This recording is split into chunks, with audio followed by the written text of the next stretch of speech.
Mahigpit na binabantayan ng Davao City Police ang mga inn at motel ngayong paparating ang araw ng mga puso. Pinay upang masiguro na hindi makakapasok ang mga menor de edad sa mga establishmento. Ang detalye sa report ni JC Aliponga ng PTV Davao. Sa nalalapit na Valentine's Day, mas pinag-iigting ng Davao City Police Office o DCPO ang kanilang pagbabantay sa mga inn, hotel, resort at lodging houses sa lungsod. Layunin nito na maiwasang magkapasok ang mga minor de edad sa mga establishmentong walang pahintulot ng kanilang magulang o legal na tagapag-alaga.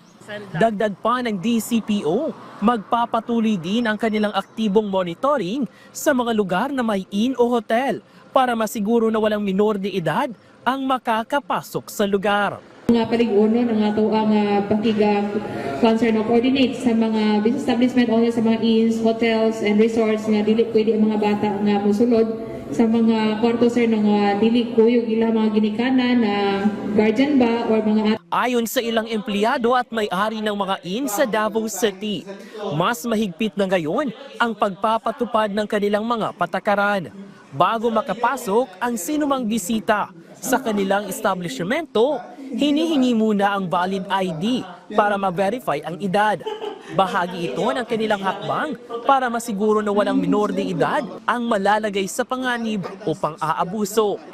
Bawal ang mga minors dire kung naka-uniform, pangutano na mo kung pilay edad, kung 18 pababa, dili yun na mo pasudlon. Ano lang, mga 20, 21, ana na.